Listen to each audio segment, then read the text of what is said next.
주님을 찬양함으로 새벽 예배 드리겠습니다. 우리 하나님은 좋으신 하나님이십니다.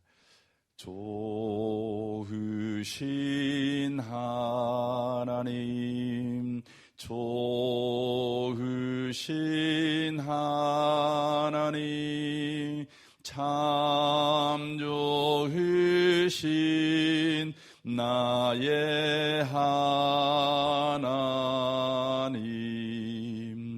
우리의 기도를 응답해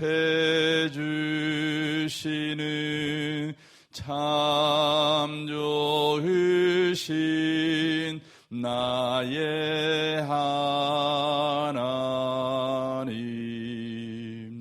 한없는 축복을 우리에게 주시는 참 좋으신 나의 하나님.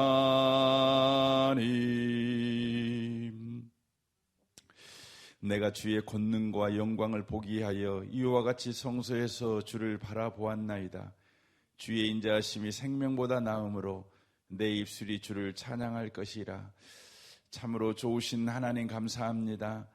우리의 인생에 주의 인자를 베푸시되 아침과 저녁으로 베푸시며 우리의 모든 행사 가운데 베푸셔서 우리의 삶이 여전하게 주님께 잇대어 인생을 살아가게 하시니 감사합니다. 오늘 또 주의 사랑이 우리를 덮으시고 또 우리를 보호하시며 또 우리를 이끄심으로 우리는 오늘 또 생명이 충만한 하루를 살아가게 될 줄로 믿습니다. 계속해서 주의 인자와 긍휼을 구할 수 있도록 우리에게 성령의 충만함을 더하여 주옵시고 우리의 힘으로 하루를 사는 자가 아니라 주의 사랑으로 하루를 살아가는 자임을 우리가 또한 기억하고 그 주님께 감사와 찬양으로 그렇게 하루를 마감하는 우리가 되도록 주여 축복하여 주옵소서. 이 아침에 예배할 때 우리의 심령이 주의 사랑으로 충만하기를 원합니다. 예수님의 이름으로 기도합니다. 아멘. 214장으로 찬송하겠습니다. 찬송가 214장입니다.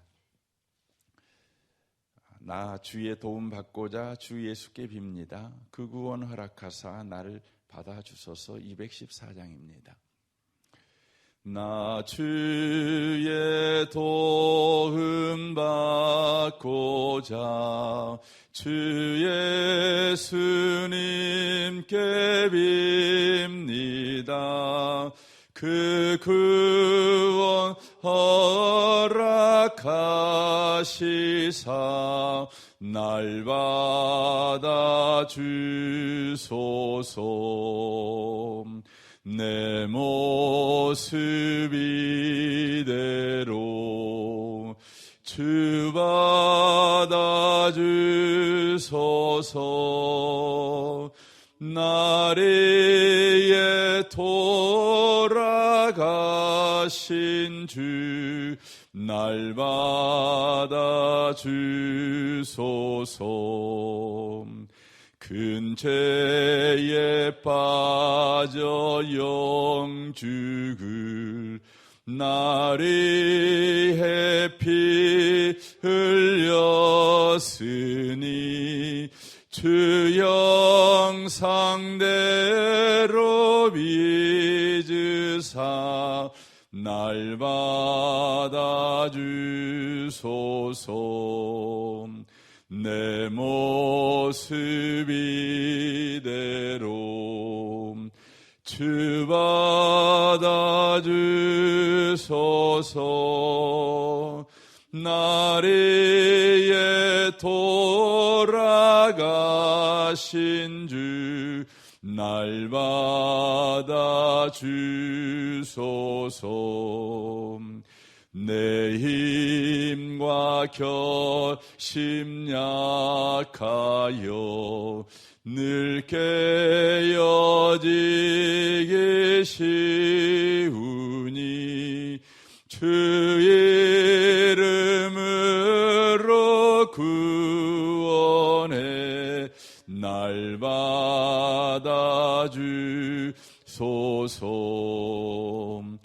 내 모습 이대로 주 받아주소서. 나리에 돌아가신 주 날 받아주소서. 내 주님 서신 말 앞에 나 끌어들였으니 그 크신 역사 이루게 날 받아주소서.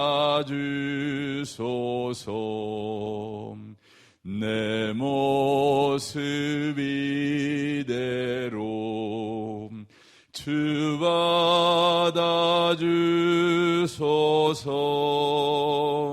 나리에 돌아가신 주 날 받아주소서. 아멘. 하나님 말씀을 보겠습니다. 신약성경 고린도 전서 말씀입니다. 고린도 전서 말씀입니다. 264페이지에 있습니다. 264페이지 고린도 전서 2장입니다.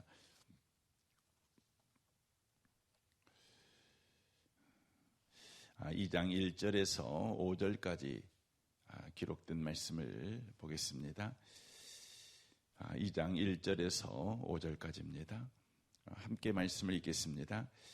형제들아, 내가 너희에게 나아가 하나님의 증거를 전할 때에 말과 지혜의 아름다운 것으로 아니하였나니 내가 너희 중에서 예수 그리스도와 그가 십자가에 못 박히신 것 외에는 아무것도 알지 아니하기로 작정하였음이라. 내가 너희 가운데 거할 때에 약하고 두려워하고 심히 떨었노라. 내 말과 내 전도함이 설득력 있는 지혜의 말로 하지 아니하고 다만 성령의 나타나심과 능력으로 하여 너희 믿음이 사람의 지혜에 있지 아니하고 다만 하나님의 능력에 있게 하려 하였노라. 아멘.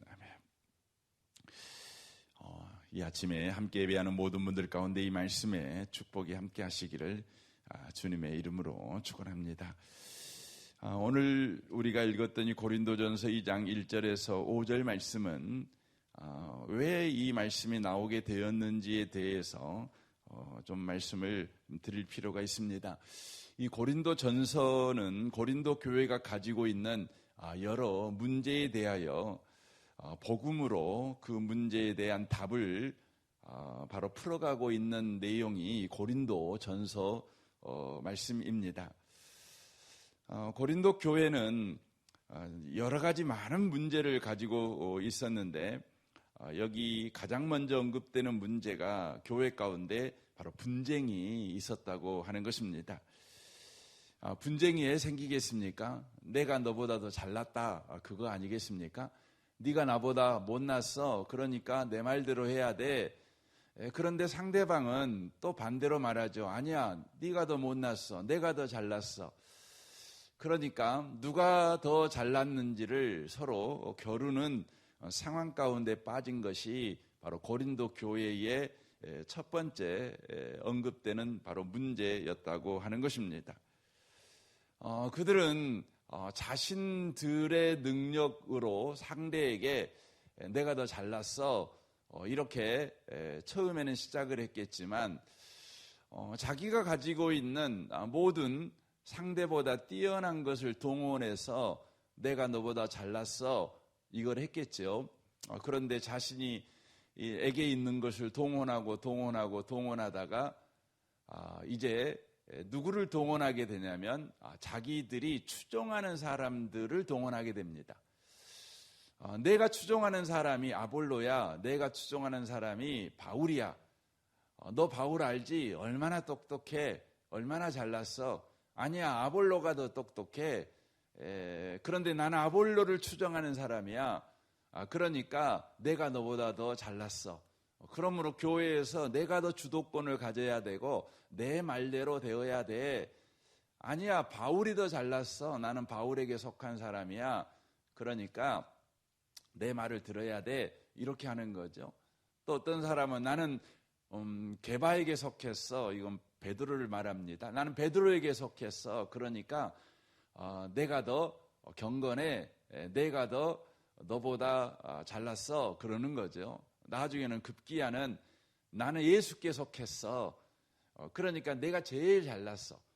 이렇게 교회가 분쟁 가운데 바로 휩싸이게 된 것입니다.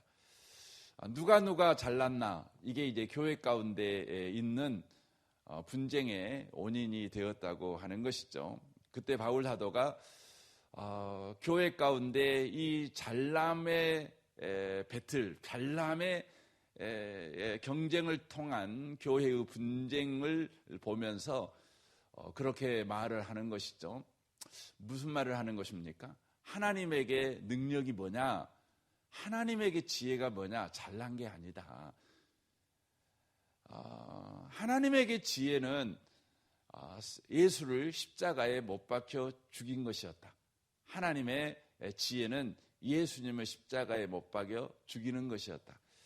예수님을 십자가에 못 박여 죽이는 것은 세상 사람들이 보기에는 그것은 미련한 것이었고 그것은 거리끼는 것이었다. 세상에 무능한 사람, 세상에 어리석은 사람들이 또 실패자들이 십자가에 못 박여 죽는 것이지 어떻게 성공한 사람이 십자가에 못 박혀 죽을 수 있겠느냐, 이렇게 생각을 한다는 것 아니겠습니까? 그런데 세상이 미련하게 여기고 세상이 무능하게 여기는 그 십자가로 저와 여러분이 구원을 받았다. 그러므로 이 구원을 받는 자에게는 십자가가 하나님의 지혜고 하나님의 능력이다.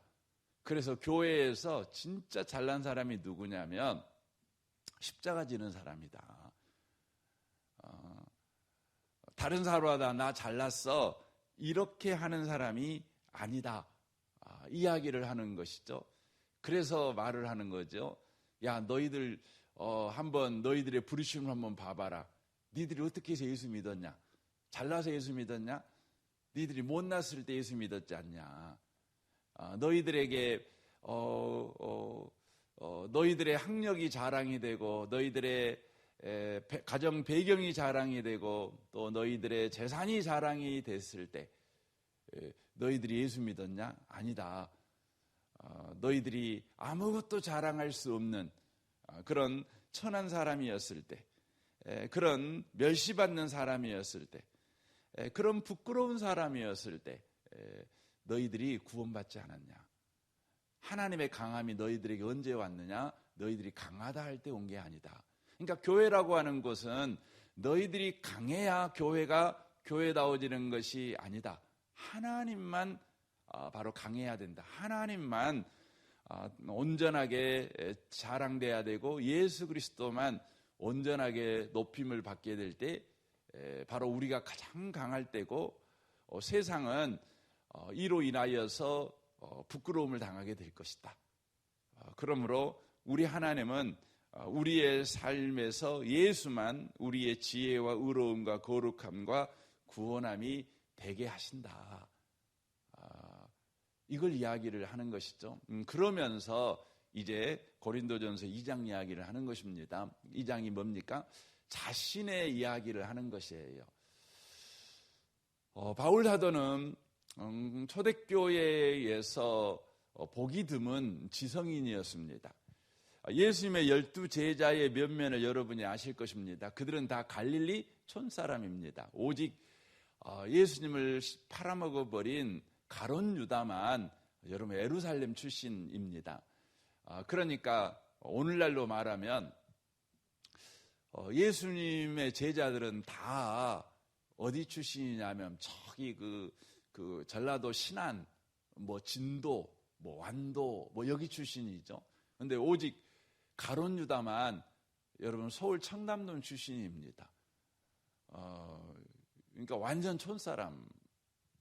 뭐 요즘 뭐 신한 사람 촌사람은 아닌데 뭐 옛날에 하면 뭐 완전 촌사람 아니겠습니까? 뭐 그런 사람들이죠. 그러니까 평생 여러분 보고 자란 게 뭐겠어요? 바다 보고만 자랐고 물고기 보고 자랐고, 물고기는 다 박사들이겠지만 뭐 하늘이 얼마나 아름다운지, 일몰이 얼마나 아름답고 일출이 얼마나 아름다운지 이런 건 잘 알겠지만 뭐 자동차가 얼마나 편리하고 뭐 이런 거 모르겠죠. 문명에 대해서는 모르겠죠. 저는 중학교 2학년 때 서울에서 한 학생이, 남학생이 전학을 왔어요. 근데 이 친구가 와가지고 서울 여의도라고 하는 곳이 있는데 그 차가 엄청 많대요. 그래갖고 차가 막힌대요. 그 신호등이 있고, 그래서 신호등에 차가 이렇게 쓰면 거기에 막 10대, 20대가 이렇게 딱 선대요. 저는 시골에 살아가지고 하루 종일 살아도 차 한 대 보기가 어려웠거든요. 그래가지고 신장로죠, 포장 안 된 도로에 차가 먼지 날며 가면 너무 신기한 일이라 막 쫓아가서 그 뒤에 막 그랬던 기억이 납니다. 근데 이 친구가 가지고 서울 여의도라는 곳에 신호등이 있고 차가 선대요. 수십 대가 선대요. 그러고 너 거짓말 친다고 그랬던 기억이 납니다. 그러니까 걔는 서울서 와가지고 진실을 말하지만 저희 입장에서는 그건 상상도 못한 일이었기 때문에 걔가 거짓말 친 줄 알았습니다. 우긴 줄 알았습니다. 우리 촌사람이라고 우리를 놀린 줄 알았습니다. 여러분, 예수님 제자들이 그랬어요. 그런데 베드로는 안 그랬습니다. 바울은 안 그랬습니다. 바울은 지금의 터키 사람이에요. 지금의 터키 사람이고 그는 어렸을 때부터 너무 뛰어난 사람이었습니다. 그가 살았던 다소라고 하는 지역은 양모가 굉장히 많이 났습니다. 그러니까 이렇게 양의 이런 털이죠. 그 양모가 많이 났는데 거기에가 특산물이 있었는데 그 특산물이 뭐였냐면 그 양모를 가지고 텐트를 만드는. 그러니까 굉장히 고급 기술이었고 그 제품이 고급으로 나가는 거죠. 비싼 것으로 나가죠. 여러분, 양모가 얼마나 좋습니까? 양모는 여름에는 시원하고 겨울에는 따뜻한 재질을 가지고 있지 않습니까? 그래서 여러분, 양복에서도 양복이 굉장히 비싼 양복, 고급 양복에 들어가지 않습니까? 굉장히 그래서 굉장히 부자 동네여요. 그런 동네에서 부자 아버지 밑에서 자랐던 사람입니다. 그는 10대에 이미 뛰어난 사람이었기 때문에 그의 부모가 너는 여기서 있으면 안 되겠다. 그래서 예루살렘에 가라. 당시에 가말리엘이라고 하는 최고의 사람 밑에 들어가서 바울은 공부한 사람입니다. 그래서 바울은 그 당시에 인문학에 아주 능통한 사람입니다. 그러니까 철학에 능통하고 문학에 능통하고 또 역사에 능통한 사람입니다. 더더욱이나 그는 유대인이기 때문에 또 성경에 능통한 사람입니다. 구약 율법에 능통한 사람이죠. 그래서 그는 자기가 바리새파라고 이야기를 하고 있지 않습니까? 그리고 더 나아가 그는 예수를 만난 이후에 복음에도 능통한 사람이 되었습니다. 그러니까 소위 삼통한 사람이에요. 삼통. 인문학에도 능통하고 율법에도 능통하고 복음에도 능통한 사람입니다. 그는 뛰어난 사람이에요. 공부만 그렇게 잘한 사람이 아니고 그는 뛰어난 리더십도 가지고 있는 사람입니다. 그래서 그는 20대에 이미 그는 사내들임 의원이었습니다. 요즘으로 말하면 국회의원에 해당되는 그런 지위죠. 그러니까 굉장히 뛰어난 사람 아니겠습니까? 그런데 이 사람이 바로 전도하러 나아갈 때에 그가 도착한 곳 유럽으로 이제 2차 전도 여행할 때 하나님의 이끄심으로 말미암아서 유럽에 이제 전도를 하지 않습니까? 빌립보 지역으로 시작해가지고 이제 데살로니가로 해가지고 이렇게 전도를 하는 것이죠. 그리고 나서 아테네로 갑니다. 고린도로 가기 전에 아테네, 아덴이라고 성경은 나오죠. 아덴에 가서 전도를 하는데 아테네라고 하는 곳은 여러분이 잘 아는 것 같이 서양 철학의 본산지, 서양 철학의 고향이 아테네 아니겠습니까? 뭐 소크라테스나 뭐 플라톤이나 아리스토텔레스나 이런 사람들이 다 아테네에서 활동을 했던 땅 아니겠습니까? 그러니까 그 땅에 있는 사람들은 철학에 능통한 사람이었고 그들은 늘 철학에 관심이 많았습니다. 그래서 모이기만 하면 철학적인 질문, 인간은 누구인가? 인간은 어떻게 살아야 되는가? 인간은 어디서 와서 어디로 가는가? 인간의 근원은 뭔가? 불인가? 물인가? 흙인가? 이런 것에 대해서 끊임없이 바로 토론하고 나누는 곳이 아테네라고 하는 것입니다. 그래서 아고라라고 하죠. 아고라. 이것이 이제 광장이죠. 광장. 그러니까 우리로 보면 뭐 광화문 광장 이렇게 하잖아요. 근데 이 아고라라고 하는 곳은 우리는 많은 사람들이 이렇게 모이는 곳이죠. 집회하는 곳이죠. 그런데 이 헬라, 즉 그리스에서 아골라라고 하는 곳은 토론하는 장소였어요. 이렇게 사람들이 모여가지고 토론하는 곳이죠. 그래서 바울 사도가 그곳에 딱 갔더니 수준이 자기하고 너무나 맞는 거예요. 지금까지 다녔던 도시들은 그런 것이 없었죠. 우상을 숭배하고 그런 천박한 모습, 천한 모습들이 많았던 도시들이었는데 아테네라는 도시는 학문에 대한 수준이 아주 높은 도시였는데 자기 자신이 너무 수준이 높은 사람 아닙니까? 그러니까 딱 가가지고 전도를 하는데 수준이 높으니까 자기가 가지고 있는 실력을 가지고 전도를 하는 것이죠. 실력을 가지고. 그래서 여러분 다른 지역에서 바울 사도가 이렇게 전도를 할 때 그가 했던 설교 내용이 아주 짧게 나옵니다. 예수 그리스도를 전했다. 이렇게 간단하게 나옵니다. 그런데 여러분 사도행전의 17장에 보면 이제 아테네에 가서 복음을 전할 때 바울 사도가 설교했던 내용이 이렇게 장문으로 나옵니다. 꽤 길게 나옵니다. 그러니까 바울 사도가 그곳에 가서는 아주 신난 거예요. 다른 지역 가서는 예수만 증거하는 거예요. 예수만. 그러니까 그가 예수 증거할 때 여러분도 이렇게 전도하러 나가보면 그러잖아요. 그 상대방에게 예수 전할 때 우리 마음 가운데 어떤 심정으로 예수를 전합니까? 하나님이 은혜 주시기를 구하며. 왜냐하면 여러분과 제가 예수만 증거할 때 육신적으로 생각할 때 예수만 전해가지고 저 사람이 구원 받을까? 어떻게 예수 믿는다고 할까? 사실 걱정이 한가닥이에요. 또 의심이 우리 마음 가운데 있지요. 정말 예수만 전해가지고 저 사람들이 예수 믿을 수 있을까? 그런 의심, 그런 불안, 그 가운데 우리가 할 수 있는 것이 뭡니까? 주님만 의지하는 거죠. 주님만 바라보는 거지요. 주의 약속이 있으니까 주님이 그렇게 하신다고 하니까 주님만 의지하고 전합니다. 그런데 바울 사도가 아테네에 가서 전도를 할 때에는 예수를 전한 게 아니에요. 그래서 여러분 사도행전 10장 보면 예수 이야기가 한마디도 없어요. 철학적으로 접근을 하는 것입니다. 왜 하나님을 믿어야 되는지에 대해서 긴 설명을 이렇게 하는 거예요.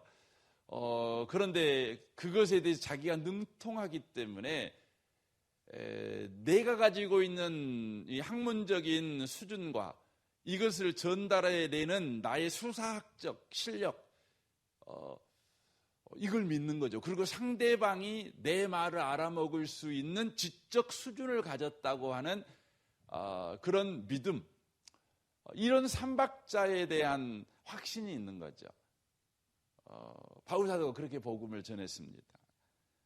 그런데 여러분, 교회가 안 세워집니다.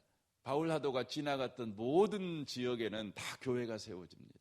그런데 아테네에만은 교회가 세워지지 않습니다. 우리가 바울 사도가 복음을 전할 때 보시면 그가 늘 평안 가운데 또 환영받는 분위기 가운데서 복음을 전한 게 아닙니다. 그에게 긴 시간이 주어진 상황에서 복음을 전한 게 아니에요. 그는 늘 급하게 생명의 위협을 느끼면서 반대를 무릅쓰고 그가 복음을 전합니다. 복음을 전합니다. 길게 전할 수도 없어요. 그럼에도 불구하고 놀라운 일이 계속 일어났잖아요. 빌립보에도 교회가 감옥 안에서도 그냥 교회가 세워지잖아요. 여러분이 아는 같이 이고니온에도 교회가 세워지고 누아디아에도 교회가 세워지고 막 그렇습니다. 가는 곳마다 교회가 세워집니다. 그런데 가장 긴 시간 동안 설교를 했던 또 환영받은 곳에서 설교를 했지만 한 사람도 교회가 세워지거나 바로 그가 생각할 때 야, 복음의 역사가 일어났다, 이렇게 생각할 수 없는 일이 바로 일어났다고 하는 것입니다. 이로 인하여 그는 고린도로 가게 됩니다. 그래서 여기 3절에 그렇게 돼 있죠. 내가 너희 가운데 거할 때 약하고 두려워하고 심히 떨었노라, 이렇게 돼 있습니다. 그러니까 아테네 지역에서 자신이 자신만만해서 복음을 전했는데 실패한 것이죠. 그러니까 그가 고린도에 와가지고 침체에 빠져버린 것입니다. 자신이 이 능력 있고 자신만만해서 했는데 안 된 겁니다. 침체에 빠진 것이죠. 여러분, 우리가 그럴 때 있지 않습니까? 이번만은 성공할 수 있어. 이번만은 내가 준비를 진짜 잘했어. 이번만은 꼭 될 거야. 되어야만 해. 안 되는 게 이게 불가능한 거야. 되는 게 당연한 거고 상식이야. 이런 생각이 드는 그런 기대와 소망을 가졌던 그 일에 실패를 하게 되면 저와 여러분이 다음 일을 하기가 겁이 납니다. 왜냐하면 실패는 우리에게 언제나 내적 상처를 입히기 때문에 그렇습니다. 다시 할 엄두가 안 나는 것이죠. 고린도에 온 바울이 그랬습니다. 그래서 사도행전 18장에 보시면 고린도에 온 바울이요, 당장 그가 가장 먼저 했던 일이 뭐였냐면 먹고 사는 일을 해결하기 위해서 그가 가지고 있는 장막 치는 기술을 사용해서 장막 치는 일을 하는 가게에 그가 취직을 합니다. 그리고 장막 만드는 일에 열심을 다하죠. 물론 전도합니다. 하지만 그는 아주 소극적으로 전도하죠. 자기 주변에 있는 사람들에게 장막 치는 일을 하다가 시간이 나면 자기 주변 사람에게 전도를 하지만 다른 지역에서와 같이 전도가 목적인, 그래서 이곳저곳 오라고 말하지 않는 곳까지 찾아 들어가며 복음을 전했던 바울입니다. 근데 고린도에서는 안 그럽니다. 그러니까 우리 주님이 보다 못해가지고 밤에 환상 가운데 바울에게 오시죠. 사도행전 18장 9절을 보면 이렇게 되어 있습니다. 밤에 주께서 환상 가운데 바울에게 말씀하시되 두려워하지 말며 침묵하지 말고 말하라, 이렇게 말합니다. 두려워하지 말며 침묵하지 말고 말해라. 너 복음 전해야지. 너 지금 뭐 하고 있냐? 네가 실패했다고 지금 그 실패의 상처를 부둥켜 안고 나는 못해요. 나는 못해요. 지금 그러고 있냐? 또 사람들에게 또 버림을 받을까 봐, 너의 복음이 거부당할까봐 겁내가지고 그렇게 주저앉아 있느냐? 너 침묵하지 말고 가서 복음 전해. 이렇게 말하는 것이죠.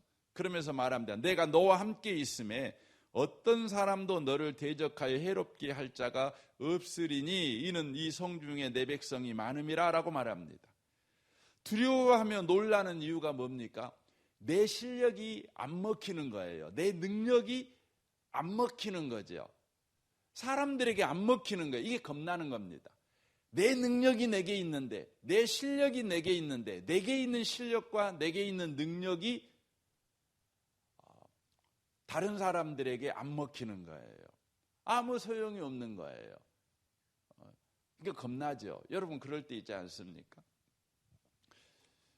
여러분에게 지금 실력이 있고, 여러분에게 능력이 있고, 여러분에게 경험이 있는데 그게 무용지물이에요. 그럼 겁나지요. 겁나지요. 뭘 못하지요. 그때 주님이 와서 말하는 겁니다. 네 능력만 너한테 있는지 아느냐? 그래서 그 능력이 지금 무능하게 되어서 네가 겁이 나느냐? 네 실력이 아무것도 아닌 것이 되어버려서 겁나냐? 그래서 말도 못하고 있느냐? 너 겁먹을 필요 없어. 왜냐하면 내가 너와 함께 하니까. 그렇게 말씀하는 것입니다. 이 아침에 오신 복 있는 성도 여러분, 여러분의 실력 갖고 안 되십니까? 여러분의 능력 갖고 실패하셨습니까? 기억하셔야 합니다. 주님이 우리와 함께 하십니다. 주님이 함께 한다는 걸 놓치시면 안 되는 겁니다. 주님이 오셔서 그렇게 말씀하는 겁니다. 내가 너와 함께 해. 내가 너와 함께 해. 그리고 이 성에는 바로 내 백성이 많아. 구원받을 사람이 많다. 네 능력 갖고 안 되는데 내가 너와 함께 하니까 그냥 복음만 전해. 복음만 전해도 예수 믿을 사람이 많아. 그러니까 복음 전해. 이렇게 말씀하는 것입니다. 이 아침에 오신 복 있는 성도 여러분, 오늘도 꼭 기억하고 사셔야 합니다. 우리는 인생을 살면서 끊임없이 실패하죠.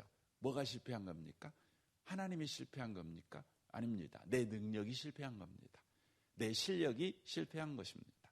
내 열심이 실패한 것입니다. 내 헌신이 실패한 것입니다. 그런데 놀라운 사실은 주님이 나와 함께 하십니다. 오늘도 주님이 나와 함께 하신다고 하는 이 놀라운 진리, 이 놀라운 현실을 여러분과 제가 기억하고 오늘도 담대하게 하루를 살아가시는 모든 분들이 다 되시기를 주님의 이름으로 축원합니다. 아멘. 우리 같이 기도하겠습니다.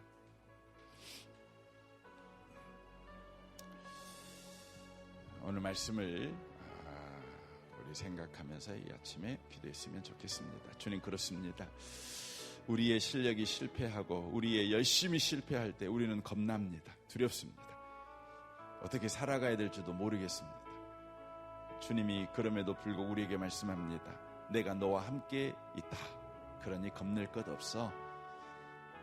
말씀하십니다. 주님, 오늘도 이 진리를 붙잡고 이 현실을 우리가 살고 있음을 기억하고 그렇게 살아내도록 우리에게 성령 충만을 허락하여 주옵소서.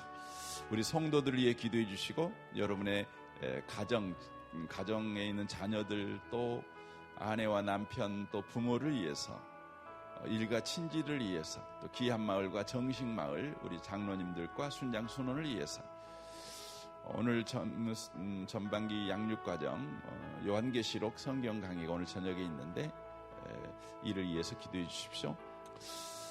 여러분 이 나라와 이 민족과 또 북한과 열방을 위해서 또 기도해 주시면 좋겠습니다.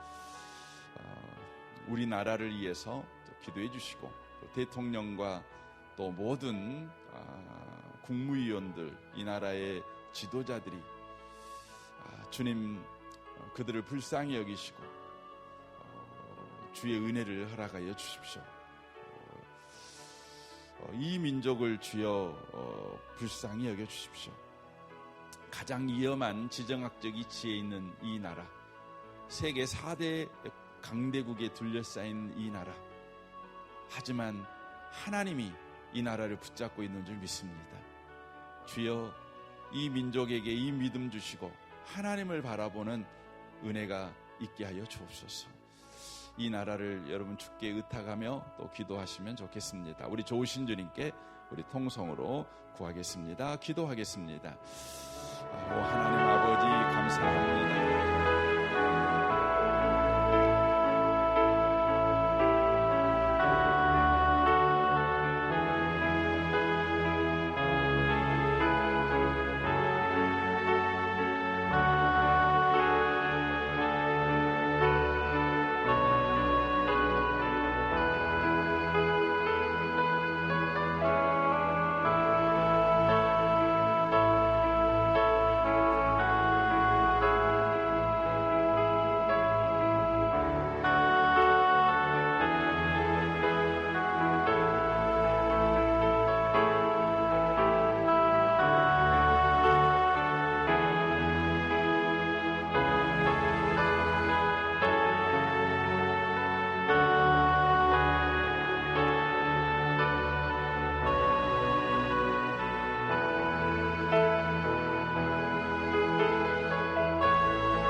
감사합니다.